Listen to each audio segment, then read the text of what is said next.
Everybody, welcome to the webinar. We're just going to let some people get into the meeting room here and let people load up. So we'll just pause for a minute or two. So while we're waiting, let's take a little bit of a roll call. We see some people loading up in here. Let's start by just saying where we're coming in from. I'm here in Charlotte, North Carolina. Matt, where are you? I am here at Radical Compliance World Headquarters in Cambridge, Massachusetts, where it is a lovely day and the fall foliage is just about at its peak. So happy to be here. Roger, where are you at? I am calling in from the international headquarters of the Gator Nation, Gainesville, Florida, from the University of Florida, where it is a beautiful 90-degree fall humid day, like it always is. Rub it in, Roger, rub it in. All right, so we can get started with an intro here, and then I'll hand it over to you, Matt. Welcome to our webinar today, everybody. I'm really excited to talk to you today about building a comprehensive capability in incident management. This is a big topic that we have a lot of angles that we can talk about on, and we have a great panel together for you today. If you're familiar with our webinar format, this will be a repeat for you, but listen in anyways.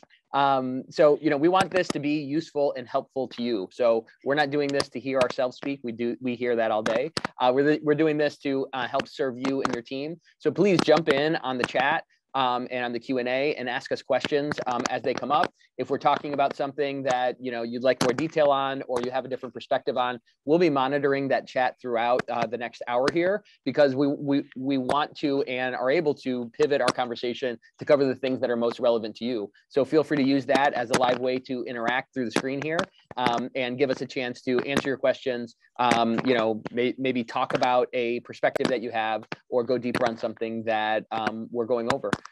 So with that, I'll hand it over to you, Matt, and you can take it away. Sure. Well, thank you, Gio, and welcome everybody. We are happy to have you here. As he said, we are here to talk about incident management capabilities. So not just how to handle an incident, but how a large organization is going to manage many, many incidents at the same time, where you could have 1,000 different incidents on 80 different common typical subjects, and they're on 1,000 different paths to getting investigated and resolved. So how will a compliance program have to handle that? How does this intersect with your internal reporting program? How does it intersect with the actual nuts and bolts of an investigation, which the compliance function might not even do, might be legal, might be audit, might be somebody from outside?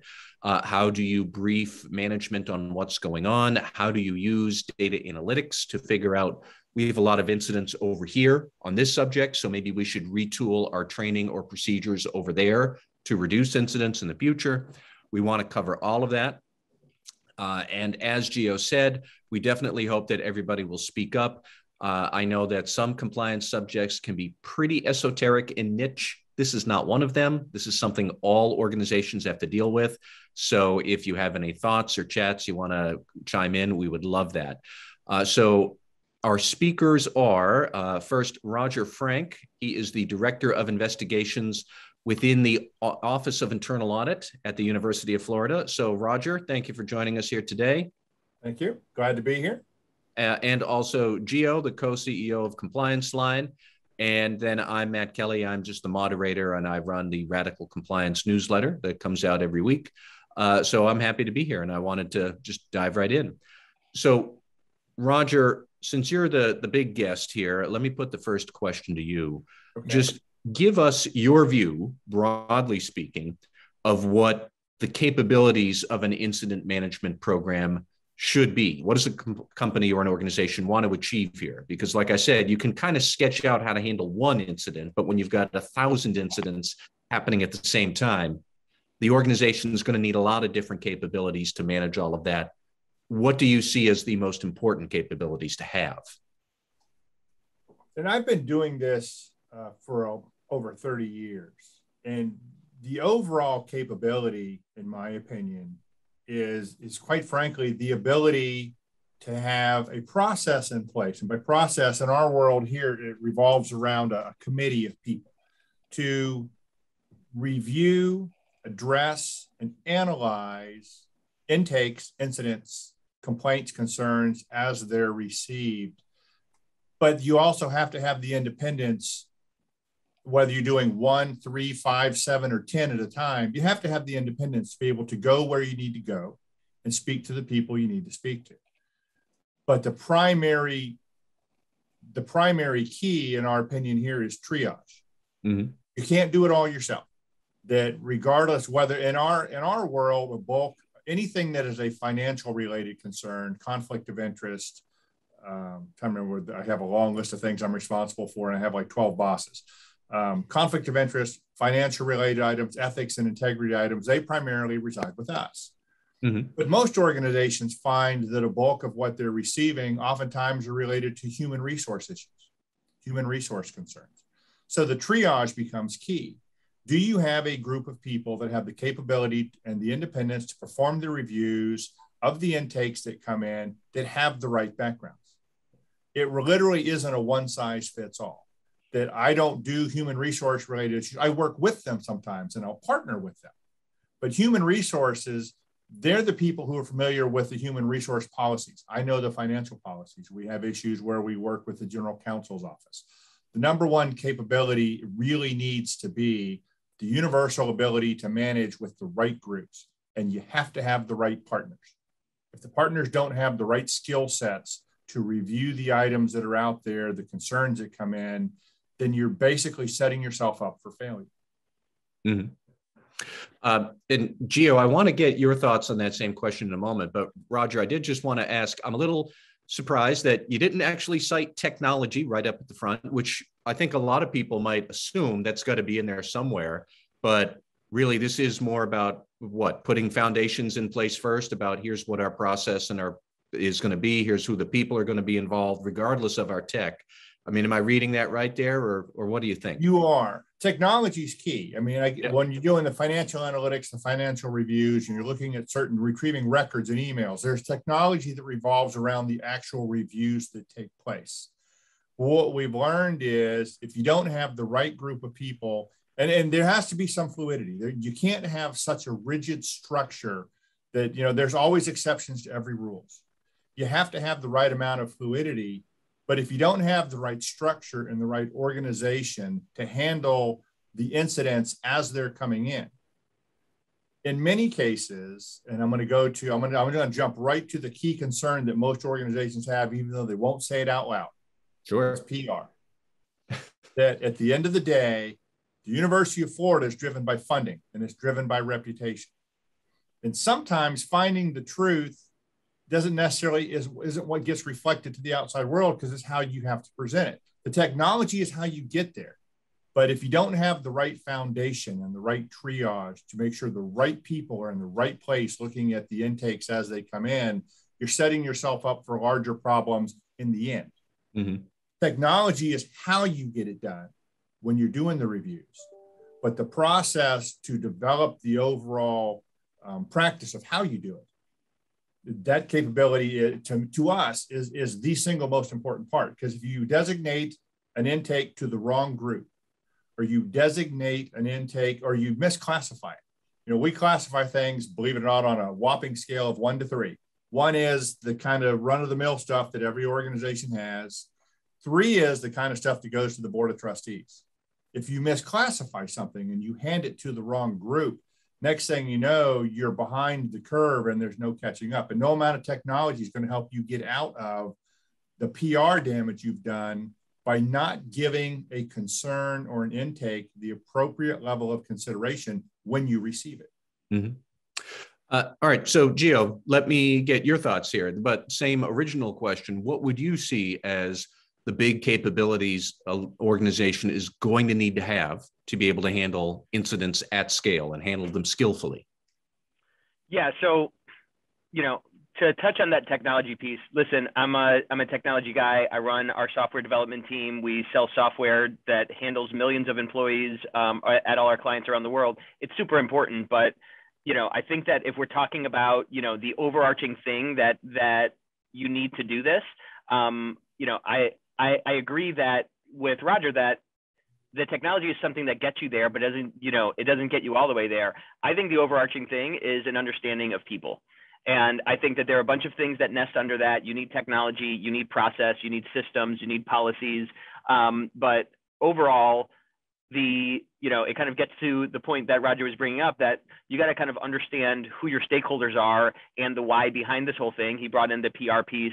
There's funding, there's the mission of the organization, there's the people you care about. And ultimately, I think that all of those priorities are driven by people. Who's on your board, who's your executive, who's your chief compliance officer, who runs legal. And I think that running this well, it can be there can be so many diverse answers to it, and it's going to be driven by the people who are involved. Who are your stakeholders? How much is this centered around, we need to just always do the kindest thing to employees no matter what the cost, versus, the other end of that spectrum is we only care about the board and keeping us out of a big lawsuit that we can't settle. There's balance in the middle there. And I think that balance is struck by people in this industry who I like to describe as people with a big brain and a big heart. These are smart people who care, and we're going to use our brain to set the processes, set the policies, use our technology, configure it, all of that. And that heart is that heart and that emotional intelligence is going to help you understand, okay, I need to get some buy-in from this other department, or I'm going to assign it to this team, but also I need to back them up because they may not see the other edge on this. And I think that running effective incident management is about balancing those different stakeholders. And I think it takes a care and concern and understanding of people to do it. Now, that's kind of that esoteric answer, Matt, that you said we'd get away from. But I think that's the starting point. I love this golden circles concept. You got to start with why. And I think that why is at the core of, if you have a great incident management process that, you understand your stakeholders and how to balance it, then you can do the how, and then you can do the what, and then you can get into the diverse things that we're going to be talking about here. But I think it's important to have that foundation of, the goal here is something around your people and your stakeholders, not just this, I need to get this metric done, or I need to close issues quickly, or I need to avoid lawsuits. Those are kind of myopic things that are not central to this. But, we're going to get into how those stats and those analytics and, how you can evaluate your program to get it better. I think that it takes integrating all of that with an understanding of your stakeholders. So I wanted to move on and maybe get a little bit more specific about how incident management should work, how it sometimes does not work. And Roger, let me circle back to you. I spend a lot of time thinking about compliance programs or incident management programs like at the border of one part to another part. So let's say the first border crossing, so to speak, would be between receiving a report and then investigating the issue. Those are separate things that they butt up against each other. And I'm curious how you may have seen that sort of thing go wrong. For example, managers deciding, we're just going to handle this internally and we're not going to give it to the formal investigator. Or something as nuts and bolts as, oops, we forgot to shield the whistleblower's identity and now it's out. And, what have you seen at that sort of border crossing, Roger, where, you would recommend people be careful of it? What, I don't know, maybe lessons you've learned the hard way about how these things can go wrong. But what do you think about that? Well, it's funny. I look at it from two different perspectives, and you hit on both of them. The first one is when you have management says, well, we'll just handle it internally. And for what it's worth, we actually have a policy that says, no, you won't. When there's an issue, there's a certain protocol as a university employee you should follow. Because there are different objectives depending on what's a manager's driver. In some cases, we have incidents where something should definitely have been reported so it could be independently reviewed or unbiasedly reviewed, but the management chooses to keep it in-house because they don't want anyone else to know about it. By the same token, you have the other side where they follow the protocols and you receive a bulk of our intakes in my office do come through our compliance hotline, but we have multiple other avenues around the university, which are dwindling. And now it's more and more rolling into a single hotline. So when the incidents come in, our primary concern literally becomes leakage. For most of the things that we get, if somebody were to talk to a friend or a buddy, hey, you're not going to believe what I just read because I happen to be in a meeting where they talked about this intake, a majority of them don't have a significant impact if it gets out. It's still inappropriate. Yep. But you have to maintain a level of confidentiality when items come in through the reporting mechanism, through our hotline. People are expecting some level of confidentiality. I actually prefer people, and this gets me in trouble, I actually prefer anonymous concerns coming in. And in any given year, I'll receive between 200 and 300 just through my office. But what we've learned over the years is many times When Matt puts his name on an allegation, it could be because he wants to do the right thing, but oftentimes Matt has an agenda. We've had cases where Matt's about to get in trouble with his boss, so he files an official complaint or concern, and then when you get in trouble for something unrelated, you go, "Oh, it's retaliation." It's very strange the way that works. That I actually prefer the ones that are anonymous, especially if we have an ability that even though Matt filed your concern anonymously, I can still reach out to you through our hotline. And we have exchanges of information regularly with anonymous complainants, but there's no real potential for a public agenda for what you want. But you'd be amazed at the number of people that will just treat an intake that's being triaged as just another piece of paper. You've got to maintain the confidentiality of what comes in. And again, 9 out of 10, they're relatively smaller concerns. But if you don't practice confidentiality on the smaller ones, people forget that you need to have confidentiality on the major ones.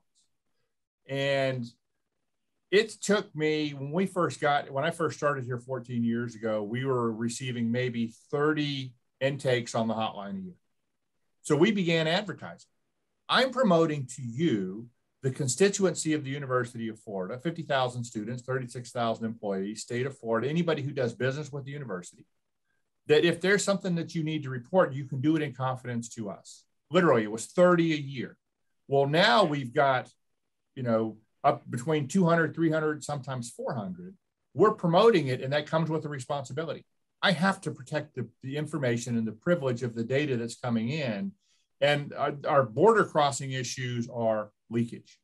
People talk about it because they don't treat it with the concern that it deserves. So right away, I'm thinking about, you must have training about this and messaging about it, like part of making sure the intake works very well. And the anti-leakage controls, these are soft controls about Correct. Making sure people remember, keep your mouth shut, don't do this. This is a trustworthy thing. I mean, tell me a little more about how you drill that message out there like that on a practical basis. It's a fairly small group that works on the initial triage. So we discuss it on a regular basis. And we actually have put into our protocols that were approved by our board of trustees. And every now and then, I'm going to call it once a year, we will revisit them with the group. And the group are people who should know better. You're talking about representatives from general counsel's office, compliance office, human resources, COO's office, audit office. We understand confidentiality, but it's so frustrating when we had a particular, I won't tell who it was, we had a particular member of this group received a concern. And on the surface, they go, well, this isn't really a big deal. So they just shared it with somebody that reported to them. And I got it. And I go, wow, this is a fairly significant problem. And this person goes, oh, well, I've already passed it on to the vice president, so don't worry about it. He's going to take care of it. And the whole group just freezes going, I think some retraining is in order. And as it turns out, this investigation took literally a year to complete. And when it was done, a high-level administrator is unemployed. And we're talking to the person who received it, and they go, well, in hindsight, when I look at it, I probably shouldn't have just passed that on to the vice president. And we step back and go, our protocols are you should never do that. After we discuss it, we can decide who you can talk to about it, but you don't just do it on your own. So it's a constant reminder. Confidentiality matters. Privacy matters. And even people who know it by the basis of their jobs, they still, and I'm going to call it this way, they still make mistakes.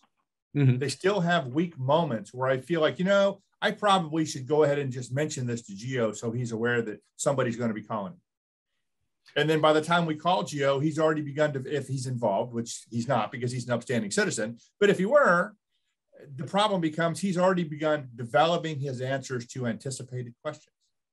And the integrity of the work that we do begins to fade. Plus, we don't have the ability to protect people who are trying to do right by reporting concerns that Gio may find it's in his best interest if they no longer work there. So, Gio, let me circle back to you. And I wanted to get your observations on where you have seen, like I said, this border crossing go wrong.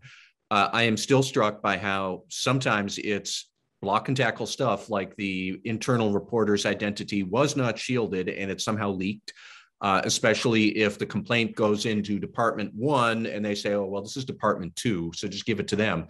And the identity is included.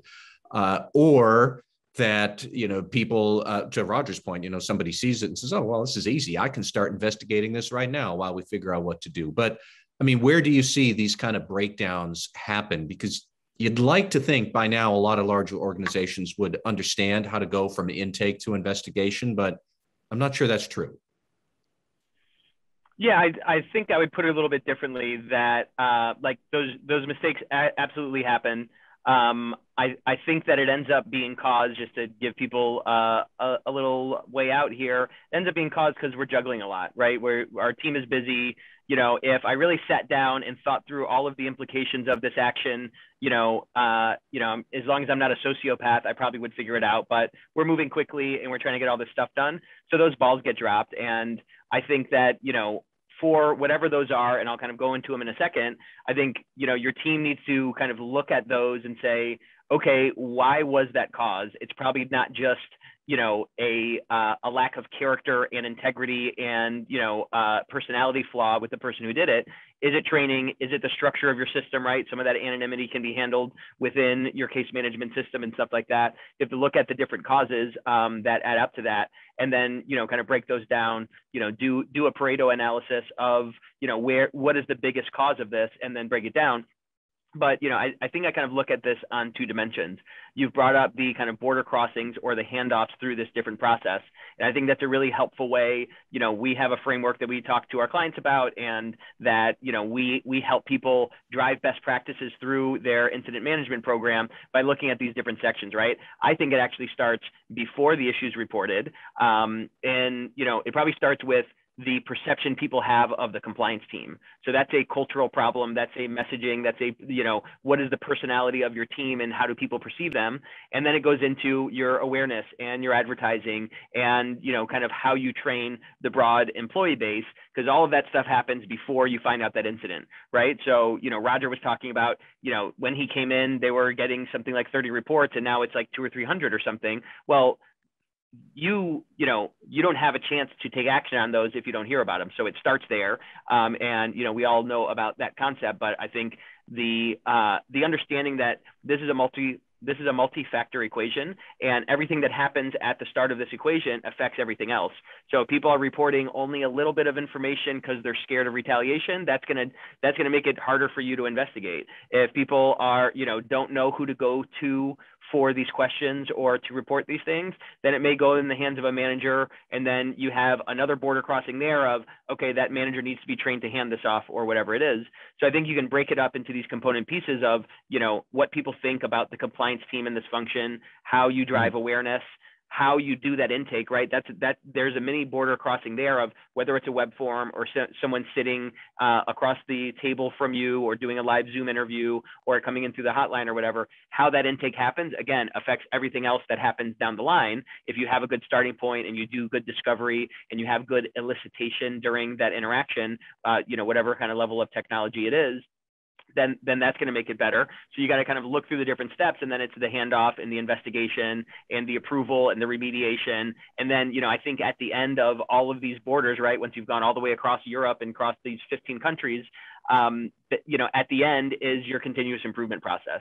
It's your data and analytics and how you do benchmarking and how you say, okay, well, we just finished the quarter. How did that go, guys? Like, what did we miss? Can we do any postmortems on things that didn't happen? I think that's the end of this process. It's not when an individual case gets finished. It's really, this whole thing happens in a loop, and it comes back into what are we going to do on the next case? So I think you can look at that. And then, I think it's interesting to look at, like, how do you leverage your strengths, and should you be improving your weaknesses, right? So you brought up technology earlier. I know there are a lot of people in the compliance industry that they don't have as strong of tools as, somebody in marketing or somebody in, operations has, or whatever. Part of it's the industry, part of it's the budget and all of that thing. But you might have a lot of headroom to say, hey, you know what? I should talk to my vendor and see if I can get some better configuration in my tool, because technology can be a lot better for us. We might be 2 or 3 times as effective if technology is there. You might have a weakness on that awareness front and things like that. And or you might want to leverage your strengths in any of these kind of, countries as you cross borders and say, hey, you know what, we have really great awareness, so let's leverage that and make sure that we stay strong on that, and then work on improving our weaknesses somewhere else. But I think if you look in that framework, then you can start getting down to the next level and say, hey, you know what, we're not getting enough reports. So why is that? Is it people don't know about it? Is it the classic fear of retaliation? Is it just that, people report and they're not afraid of being retaliated against. They're just disappointed that nothing ever happens. And that kind of feeds back into the reputation of compliance. I think those kind of things have problems on the front end. Then they're the pass offs or the handoffs of, anonymity. And, did we convey this properly? Do we have good notes? Are we coding this well so that we know how to focus our attention? And I think in that middle of the process is where a lot of the complexity is, where technology can help you a lot. And it can also help you not just get the work done. I think this is really important. It can also help you focus your attention, right? So, Roger was talking about how, they rate these 1 to 3. Well, something that's a high severity, as we put it, then you can focus more on that and you can find a bunch of, potential risks to manage. And I think that in the middle of this process is where it gets really complex, but it's complexity that you can control. And I think that that's where we have the most control over this process. And, that might be a place to look. So, Roger, let me ask you a little bit more about things such as trying to scale up or automate some of the steps that go here, and going from a good procedure that we've written out and we're practicing in person to kind of like a workflow. I mean, I've always thought that, you could do something like, we're going to have the intake system search for certain keywords. And if accounting fraud comes up, then automatically we know that this has to go to the audit committee and outside counsel. If the keyword is rotten food in the company fridge, let's just route that to HR or local manager. How does it actually work? Like, how would you recommend people try to put some formal structure around that to, I guess, frankly, automate it at scale? Or do you think that is something that has to be done carefully? Or what would you say? It has to be done carefully, and it also would go with scale. I mean, when people hear, so the University of Florida only received between 200 and 300 incident intakes a year, the answer is, oh no, we receive several thousand, but they come through multiple avenues. So by volume, if the volume is manageable, there are people that I've known for a long time that kind of shy away from the automated routing.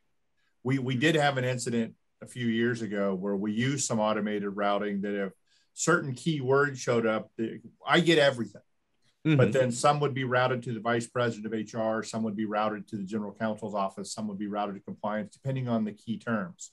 And as it turns out, one of the key terms routed it to a vice president that the complaint was actually about. So I open it, I look at it, and I'm going, oh, so this is about this person. And I'm looking at the words, and it says this was routed to this person. And I think to myself, well, that's inconvenient. That's a bit of a problem. So there is, believe it or not, there is a hesitancy to do it to an automated format in terms of who gets notified, that to maintain control of it. Now, in this scenario, if we follow the approach that we have today, she still would have gotten it because it comes in. Our new system is it goes to these select 7 people, and then we sit down and we analyze it. Actually, what happens, let's be honest, I analyze it. And I determine initially, my initial assessment is based on this incident, it should go to Matt's team to review. But these 7 people still get them. And if it was about Matt and we're still doing it during our normal process, Matt still gets it, unless I call Matt and I say, hey, this particular intake's coming in, do me a favor, don't look at it. Well, that doesn't work very well either. The automation pieces that we employ come in after we've done the triage and the routing. Then the automation kicks into what are the specific components that are involved in the incident. If it's financial, are we talking about disbursements? Are we talking about procurement? Are we talking about purchasing card? Is it payroll? The ethics ones, it flows through a system that referred to as Ufolio, which is what has Matt disclosed as his outside activities? What has Geo disclosed his outside activities? You have to be very careful because by doing it just as a word routing, sometimes the way that the word is put in isn't appropriate. The system reads it incorrectly as this is what it says, but I meant something else. Yep. And we've had just enough incidents where things got routed to people where we lose the ability. And this is my number one concern is always, I need to protect the identity of the person who's doing the report, because everyone that works at the University of Florida has an expectation that if you see something that is inappropriate or it's against policy or is fraud, you have to report it. But we also understand that sometimes there are repercussions for doing the right thing. And we really strive to protect the identities of the people that we rely on to bring these things to our attention. Many organizations are like ours. We don't go looking aggressively for people who are perpetrating fraud or embezzlement because it's hard to spot without a tip. But if you give us a tip, we can employ the right technological pieces and the right programs in order to really determine what happened, who did it, what happened, and what weakness allowed it to happen. But again, I go back to, and I may be a little bit off from other people, for us, the technology comes in the middle and on the tail end. Sure. On the front end, we keep it to more of a personal level or human level to control the flow in the beginning. I suppose, I think the struggle might be, you had mentioned earlier, rigidity versus fluidity. And another way to say rigidity might be a proper structure. And if you have 10,000 complaints, you're going to need some structure. Yes. And how a large organization can balance, we're going to have a proper structure so we can just get through this work, or else our intake committee is going to just meet 24 hours a day, versus you do need some flexibility because you're always going to get at least one weird complaint that didn't quite fit the structure. And now it needs human eyes, or else the workflow is going to send it to Lord knows where. So I'm just curious how you try to figure that out. I mean, I assume you guys do not meet 24 hours a day to review. No. We could if we wanted to, but see, I'm the lowest pay grade on the committee, and they all keep telling me they're busy with more important things. And I go, I hear you. Yeah. But it's a fine balance that it's come down right now. The way that we're operating is because of the experience that I have and the contacts that I've developed around the campus and my knowledge of the 16 colleges and the 200 medical clinics and the 3 hospitals and the 200 centers and institutes, have an idea and a knowledge base of the best way that something should be reviewed, but you still have to have a consensus. So I will manage the process, and then once a week, we'll sit down and talk about the ones that are fuzzy, shall we say. Many of them are fairly black and white as to where it should go. But some of them, I look at it and I have one perspective, but the COO may have another. And you can never get away from the fact, even from the human aspect. My objective is the truth, protect the university, protect the board of trustees. Actually, it's the truth, protect the university, preserve the assets of the university. And then after that, you get to the smaller bunch of worrying about the reputation of the university and the trustees. That's somebody else's issue. My issue is the truth and solving issues and preventing them from happening in the future. But I also am not foolish enough to believe that at the much higher pay grades, at the senior administrative level, they have other things that they think about when they're trying to decide where something goes. And I try not to get into arguments about those things, but you can't be foolish enough to believe that they don't play a part in the decision making. Mm-hmm. This is how I see something should be reviewed, and very seldom is there a debate about it. But every now and then somebody will come in and go, we're doing a case right now that involves a high-level administrator that everybody knew was politically sensitive from the beginning. But as often happens, when you receive an incident report and you begin looking at it, unfortunately, you find other things. And as you're finding these other things, you can't just ignore them. So then the politics begin ramping up a little bit, which interferes with the process of doing an investigation. I would like to see Matt's emails. And then you're going to have somebody at the high level that goes, well, wait a minute. Matt might have some things in his emails that I don't necessarily want you to see. Competing or conflicting priorities. We try to stay away from that. But it's something that you have to consider, no matter how much concern or human effort we put into it in the beginning at the border crossing piece.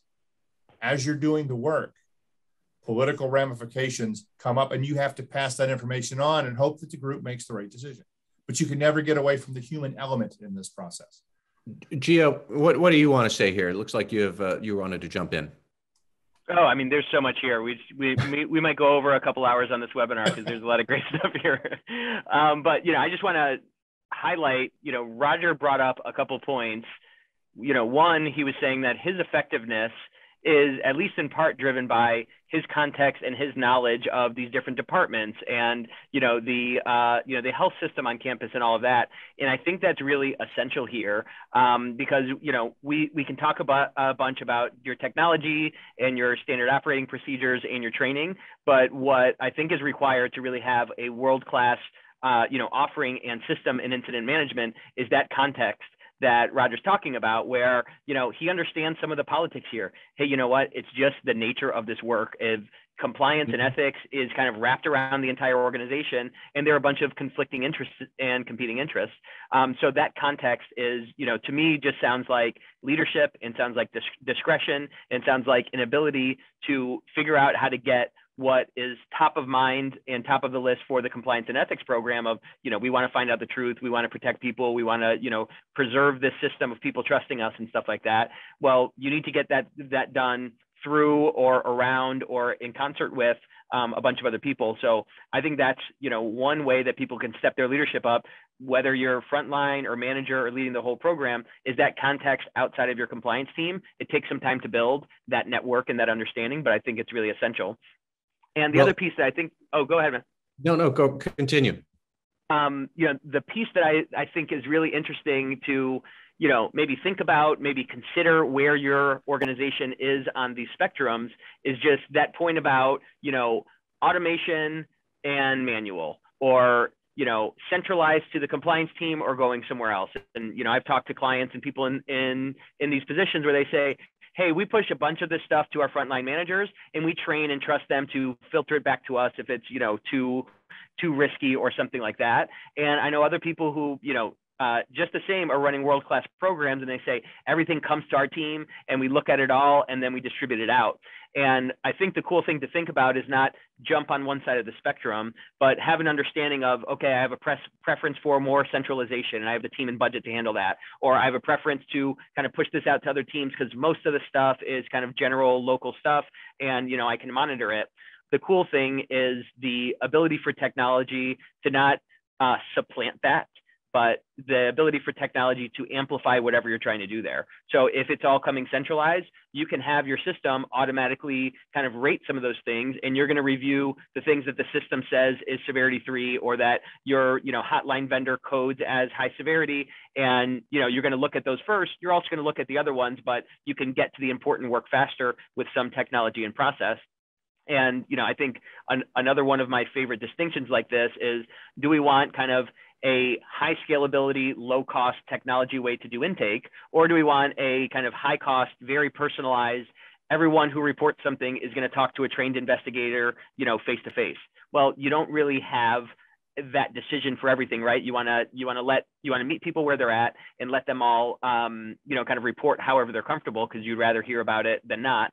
But technology has some ways that you can kind of, bend that curve and get kind of the best of both worlds if you have a thoughtful, adaptive web form. Or, we have this AI-driven app that acts more like an investigator because it's been trained by investigators. And it's a mobile app that's going to ask those thoughtful questions without just being, a dumb web form that has 6 questions. Now, if I imagine if it was the same cost and the same people would report, we'd love for every intake to be in front of a trained investigator face-to-face with no time limit, but we have those limits on our budget, on our team, on, how many issues we can review and fully read through or whatever.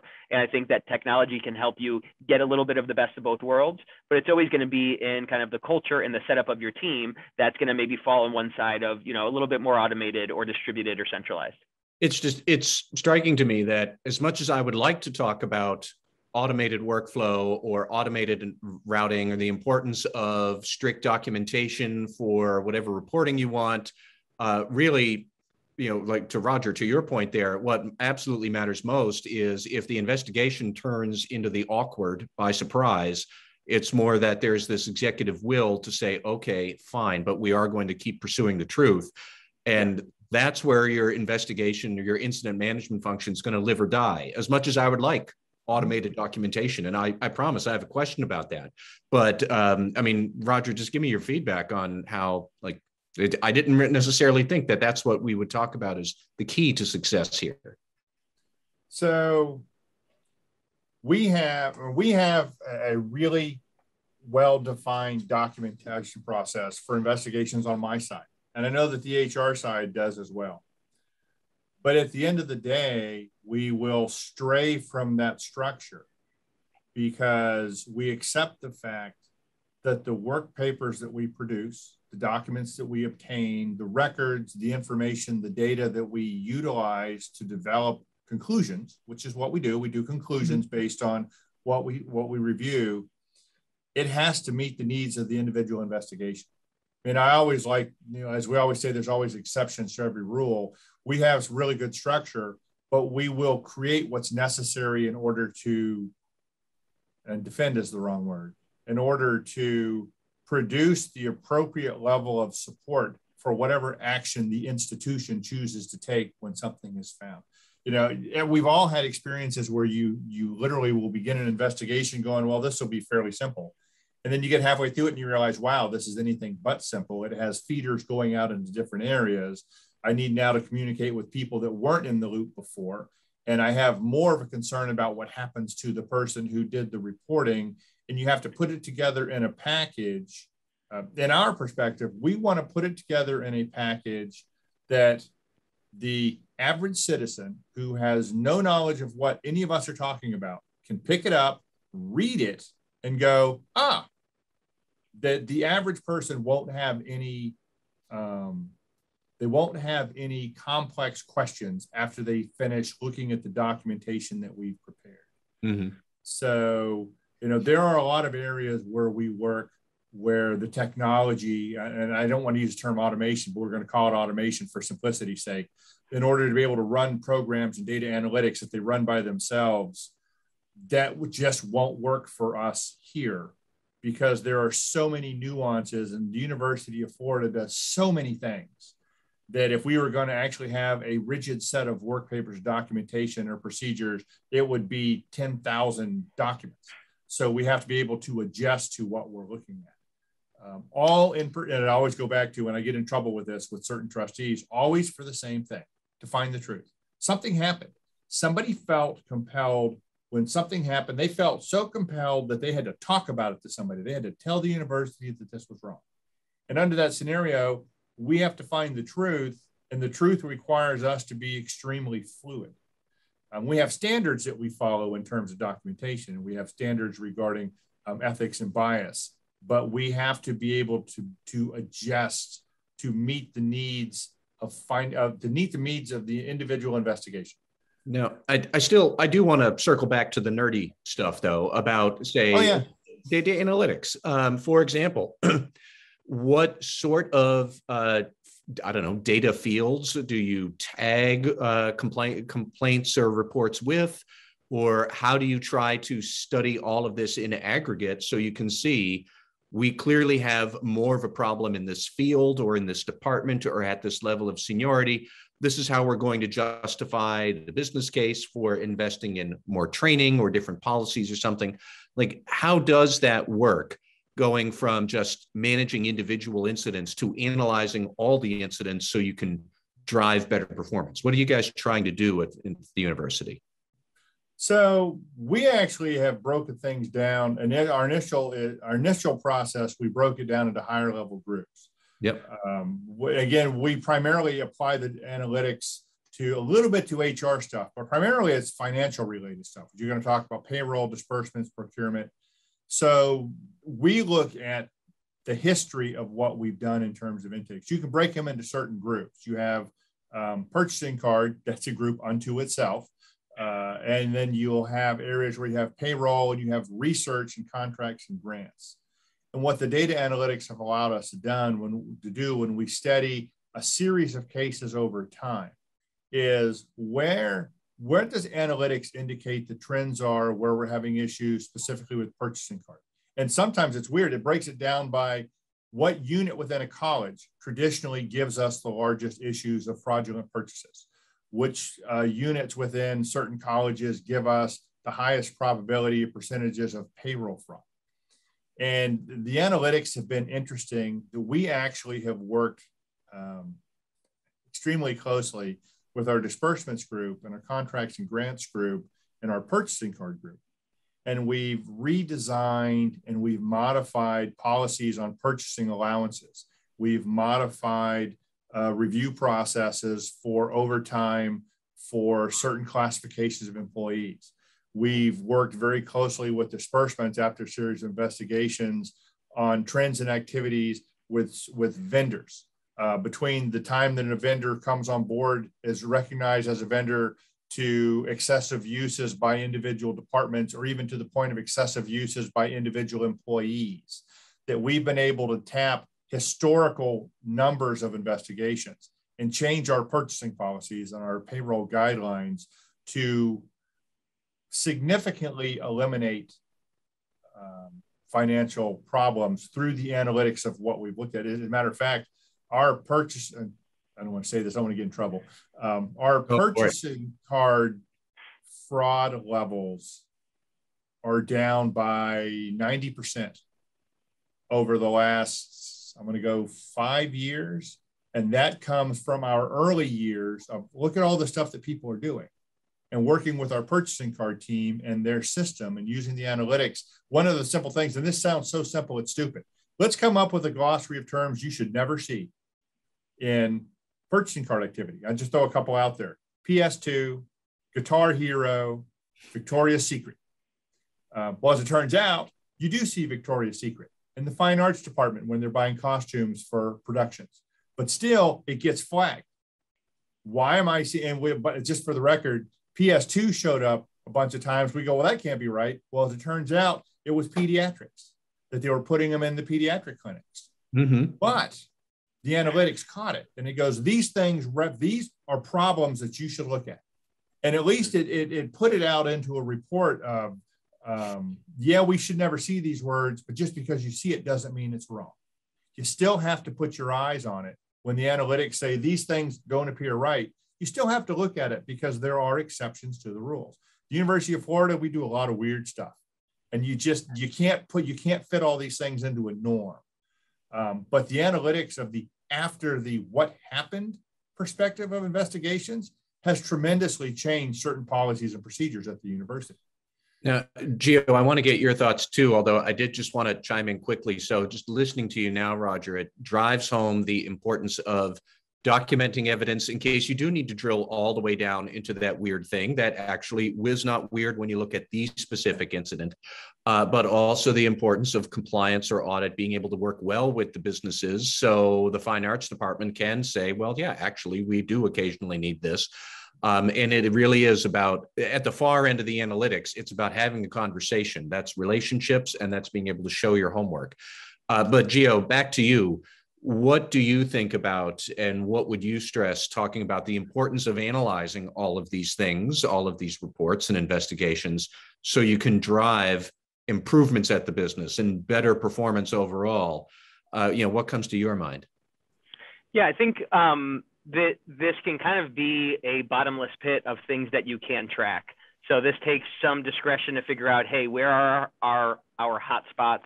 What are the things that would lead us to, kind of discovering something, and what are we going to want to look at in the next quarter, the next year? Well, we have to start collecting that now. And I think two principles that come to mind is, one is garbage in, garbage out, right? So if it's not getting coded properly, if people aren't filling in the fields, if, the categories aren't being selected properly, well, then that's going to make it, it's going to make it hard. To Roger's point, there's always going to be some noise in it, right? So it's never going to be perfect. You can't just completely automate it. And, it's not like you're just going to sit back and watch the whole compliance machine run. That's why we're employed. We're employed for our discretion, not just to make choices on activities, but to make choices about where we focus our time to discover, potential problems and things like that. So, I think you want to understand that the way that your data is entered is a big driver of whether you're going to be able to do analysis on it. And then the other piece is, there's a big piece of what are you tracking? And I think there are a lot of the standard things that you're going to track of what location did it happen in, what category is it, maybe you're stepping up into, that first level probably has, who reported it if it's not anonymous and where did it come from, what's their employee level and things like that. Kind of as you get into the next layer, it's kind of looking at some deeper things of, well, who are the named people in this report and, where do they reside, right? So it was reported from this location and this person about this other person, location, level, and things like that. So there's that next level of things that largely is done upfront in intake. I think a lot of the next level of this that, kind of can help get to some of the things that Roger was talking about is tracking data throughout your process. So looking at things of, how many times did an investigator kind of take action on this? How long was this issue open? How many different reviews did we need for this? And is that good or bad? Is that slowing down the process, or are we getting the right eyes on it? I think, a lot of people, I think, are starting to have that, that initial, hey, these reports came in, we were tracking these things. A lot of that next level is looking at, okay, after it came in, it's kind of like, we know how it started and we know how it ended. Well, what happened in between that? That can help you understand, hey, you know what, this thing ended improperly. We didn't spend enough time on it. Or, you can also be tracking things. We offer custom fields and custom directives and an ability to set up workflows within our case management system. So when this thing happens, then boom, automatically this needs an escalated review or whatever it might be. When you can do those things kind of in that middle of that process, you can start tracking some more of that nuance that Roger was getting at around, hey, you know what, this thing went to the wrong place and it got rerouted, or this has 5, coordinators and investigators on it. I think those analytics are going to help you do 2 layers of analysis to help you improve your program and ultimately make ethics easier for you when you're focused on the right things instead of, a bunch of administrative work. You're going to have analysis on the issues, right? Like this issue is reported, what happened with it? Did, you track what happens with remediation and things like that. And then you're also going to be able to track how the work gets done. And that's really key to getting yourself on a flywheel where we're doing the work better, we're being more efficient with it, we're focusing on the right things, so then we can do more. And you can get into kind of, you can get into the place where Roger and his team are, where they're running a world-class compliance operation, and you can say, hey, look, we eliminated 90% of this risk over 5 years. That's a huge thing to accomplish. It's not done on your own. It's not done in 2 months, but it's something that you say, hey, this is a problem. We can identify it. We can break it down into its component pieces and, scale it up through some technology, right? Because when you go deeper on something, it's more work. And a lot of us are ultimately balancing the amount of work that we could do. If we could have a team that's 10 times as big and have a technology budget that's 10 times bigger, we could probably get more work done, but we're kind of working within the constraints that we have. And by partnering with good vendors who are partners to you and help enable you, by getting good technology in place, by working with your internal team and then building that external knowledge, awareness, and relationship, you can, essentially build efficiency where you're screening more issues, getting deeper on the right things, and ultimately managing more risk and preventing more bad things. It takes kind of that process of looking at the issues that come in and make sure the issues are taken care of. And then that second layer of analysis of, well, how did this work get done? How do we apply our limited resources? And, how can we gain some efficiency there so then we can handle more to help achieve the mission of our organization, our university, whatever it is. So, Gio, you kind of touched on a question that I had been lined up to ask Roger. I was just kind of curious, Roger, what are your key performance indicators for the incident management effort itself? Like, Gio had touched on, case closure times or something like that. But what are the sort of KPIs you would think of if you're looking at this? Well, the number one KPI that we have a tendency to look at is open time. That when we have the date that it arrives. And it's not as easy to manage as people might think, because believe it or not, we're a fairly small team. So we also lose the ability to manage the closure time on the items that we refer or we designate to other people. So we have our primary KPI is the life of the intake. When did it come in, and then when was it closed? But we have a specific monitoring point where we talk about. We added insert middle of when did it come in, when did it go live for investigation, and when was it closed?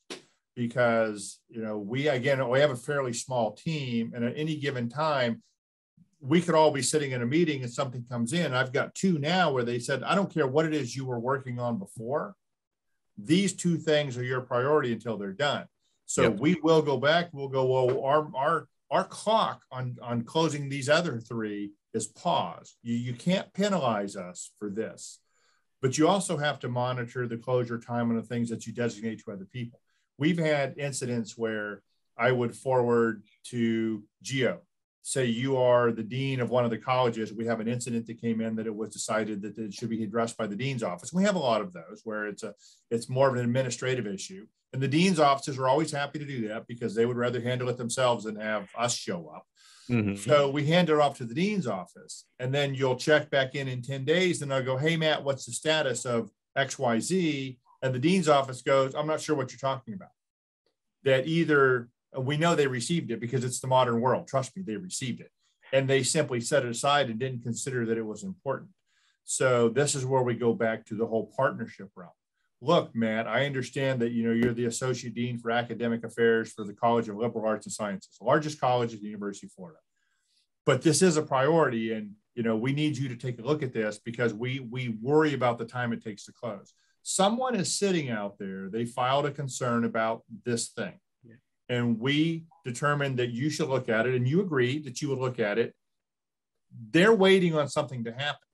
And as a one-off, the longer that Geo's waiting to see something happen on a concern that was received, if it's something that's really important to Geo, if he doesn't get satisfaction from the process that we have, his next stop is outside of the university. Mm-hmm. It's going to be the newspaper, it's going to be the TV station, and those things happen. And if it's a slow news day, we all know the local newspaper is going to pick it up and run with it. So closure time, open time is key to us. The other ones, because I had these kind of marked down, we also look at one of our key KPIs is, quite frankly, volume related to research. We worry about what we're monitoring, we're measuring the performance of changes and after effects, specifically with contracts and grants, because now we're dealing with the federal government. And when the federal government comes back to us and they say, Matt, tell us about the times percentages on X and the times percentages on Y, we're not forcing people to make reckless decisions, but we want to make sure they understand there is an after effect if you don't take it serious and address it quickly. And now we only have about 1 or 2 minutes left here. So I always like to throw out this sort of closing question for everybody. And Roger, I'll put it to you, and then Geo, I'll let you have the last word. But I do worry that incident management is already a struggle for a lot of firms. And frankly, it's only going to get worse because we're only going to have more third parties come into large enterprises, and they're all going to be part of this. Things are only going to get more regulated, I suspect. And whistleblowers are going to have more and more avenues to shotgun their concerns to Lord knows where. So, Roger, if we circle back in 5 years from now to have this webinar again, do you think that the state of this will be better? Will it be worse? What's the one capability you might try to make sure that you have played very strongly over the coming 5 years? What would you say to that? I would say if we circle back 5 years from now, I expect our volume to be double what it is today because people are becoming more vocal and people are becoming more willing to report. I think that the overall state is going to be a little bit worse for us because they're not going to increase our resources, but they're going to expect us to be able to handle the increase in concerns. So I think the net effect on us is going to be worse, but the priority remains the same. Triage, priority cases first, and then as quickly as you can handle the cases that aren't classified as a priority. Confidentiality remains critical. But I think, again, I've been doing this a long time. I've seen my struggles increase over the last 5 years of staying with the volume. And I think that it's going to exponentially get worse as time goes forward. Until the organizations recognize how critical it is that while this is, quote, a minor player in their operations, it can have a significant ramification if it isn't done professionally. All right. And Gio, I'll put the same kind of big picture question to you and then let you wrap things up. But, what do you see as the future of these challenges? Yeah, I think Roger's on the right track with a lot of that stuff. I think volume of reporting is going to increase. I think, we're already seeing a lot of great upgrades becoming available to compliance to handle some more of that volume. But that increased volume doesn't just mean more work, it means more noise. So I think the organizations over the next 5 years who are led by ethics experts who have a plan in place to build out their compliance program and say, hey, I need to cast a vision for this because this is the tidal wave that's coming to us, that, leverage this movement for ESG or just this understanding in the, in the marketplace that employees are speaking up more. When you can advocate for that to your leadership and get some more of those resources, listen, it's going to get tighter. To Roger's point, it's going to get tight until your organization becomes one that says, hey, you know what? This ethics team is really on point. You know what? They can really help us with this thing that now, PR cares about and execs care about and the trustees care about and things like that. If and as you can advocate for that up, kind of get that tone at the top right, I think that combined with technology is going to enable us to handle some more of this. But, I think we all agree regulation is going to increase, speaking out is going to increase, and we need to advance with the times. And, I think that as part of that, we need to be figuring out how we personally, we as leaders of our team, and we as leaders of our program, the technology, our vendors, and all of that, what we can do to stay ahead of that curve and get more value and ROI from our spend, more budget from the broader team, more involvement and cooperation from the people around us. I think that this is going to keep advancing around that, but I'm hopeful that we as an industry and a profession have been preparing for this. I think that, we generally take this stuff very seriously and work really hard at it. And as our leaders and organizations come around to understanding how well prepared we are, how professional we are, and how ready we are to take on the next challenge, I'm hopeful that, that confluence of buy-in, budget, and excellence is going to allow us to not just get the work done more, but also take better care of our employees, our students, and all of our other stakeholders. All right. Well, Roger Frank from the University of Florida, you gave us plenty to think about here, and we appreciate your time. And Gio, as always, thank you for your compliance line hosting this webinar, and thank you to everybody who's joined us today. We got a lot out of this, and I appreciate everybody's feedback and comments. Thank you. Yeah, it's been a pleasure. Thank you, everyone, for joining us. Have a good afternoon. Bye.